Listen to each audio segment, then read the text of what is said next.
All right, guys, we're going for part 3 now. So, essentially, when we were done doing all this that I'm about to show you, we had these codes here. We had Gateway FO28, Gateway FO96, Gateway FO84, Gateway FO14 codes. These bottom 3 Gateway codes are for version mismatch codes. After the installation, you can see here now, all our codes are gone. And we'll show you once we disconnect that the car works. It's saying keys not inside vehicle, which I must have left it out, whatever. So you can see here, we are connected locally, local connection, everything's good to go. So we'll start with the battery. So with the battery, to change the configurations on the battery, you would go over here to dashboards, and then you would go to here. You would go infotainment dashboard. It's going to pop up. You're going to click infotainment dashboard. It's going to give you your vehicle configuration here.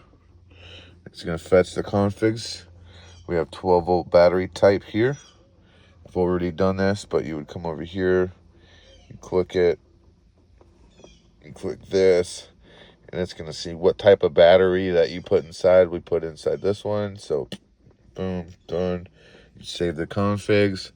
That's going to get rid of your 12-volt mismatch code that we had, our 12-volt unsupported code that we had in the first video.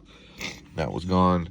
So now we would go back to dashboards, and then I would go to the actions. So you would go dashboards, actions, and then we would do the immobilizer reset procedure here. Boom. You would just click that.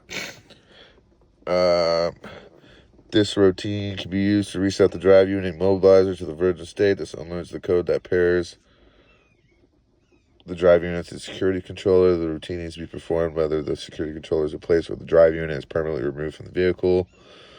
Immobilizer takes about 15 minutes, blah, blah, blah, whatever. So you just go over here. You hit where it says Odine. You'd hit this right here. It's going to pop this up right here. And then you would just scroll down. And then you would run the procedure here. I've already did this. So boom, after you wait about 15 minutes of that, you come over here again, and then I did gateway. Boom, boom, boom. Right here. Update gateway pack configurations. So same thing. So same thing. You'd come click on it. Click on it here, update pack, gateway pack configuration, and then you would hit run, boom. Again, I've already done all this and finished all this, but without on camera, because you see how many issues we were having and how difficult this can be. So then after that was done, then I did a CAN redeploy. So then I went CAN, service CAN redeploy, right here, service CAN redeploy, and then run, boom. And then after that, everything was done, and then we had these codes here, the version mismatch, and the car would not accept an update. So what I did was, I think I went back to gateway, right here.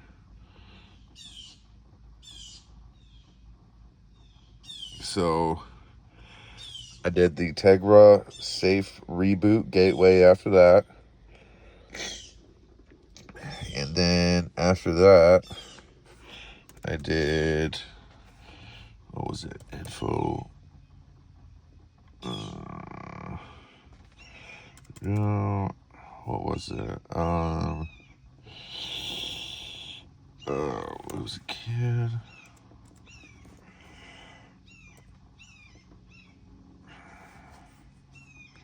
Give me a second to go through and find out which one I did here. Right here, yep. Clear updater backups. So I did that.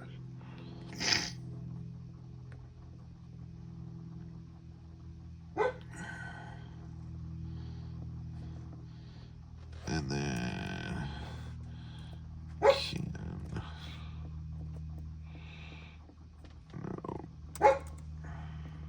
firmware, that's what I did, firmware, right here. Reset firmware updater. So again, you just, click and then run. And then after that, I did force updater handshake. And then I did install firmware update. And that took care of those 3 codes. After that, I just literally just logged out. So now we'll go down here and we'll show you the current codes on the vehicle, just so we can. Oop. Something went wrong. Of course, every freaking time you do something with this system, it's a pain in the butt. So reconnect. It reconnected. Something went wrong. All right, let's just redo the whole page. Again, something went wrong. What the hell?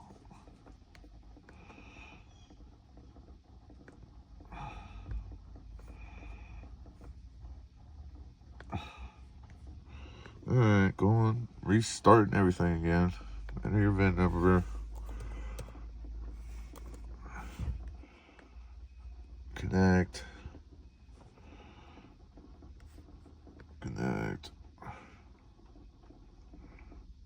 Oh my god. Alright, we don't have to do local connection right now because it's all been done. I'm just trying to show you the cords.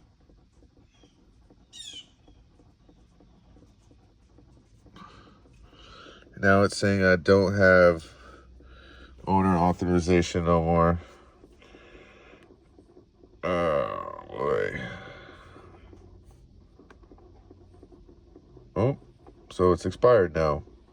That's great. Literally just expired, like just now. You can see that. So I would have to send in another. This is for another vehicle. These are our guys here. So they're expired. So now,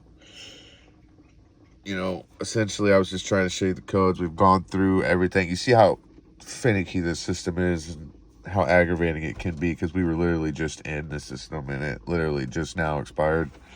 So kind of aggravating, but again, the system is very finicky. So we're just going to close that out. We'll go here. We'll exit service mode.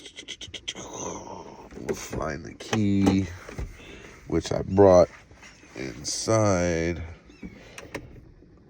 Yeah, key's not inside vehicle. But you can still see here, nothing. The only codes we have are here. It's done. It's been done. And it was a very pain in the butt. Again, like I said, with those 3 codes, those voltage mismatch codes, that was the hardest thing to get rid of. But we were eventually able to get rid of it after I went through and did those, everything I just showed you.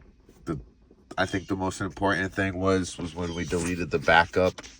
The backups, I think, is what the backups was. The problem was because it was trying to back up to a system that wasn't, to a motor that wasn't the motor when it saved it. So we had to delete that to let the new update, if you will, come through. So that's it, man. And then let me grab the keys so I can show you guys this thing is running and working. Hold on a second. I'm just gonna leave this here. Give me just a second.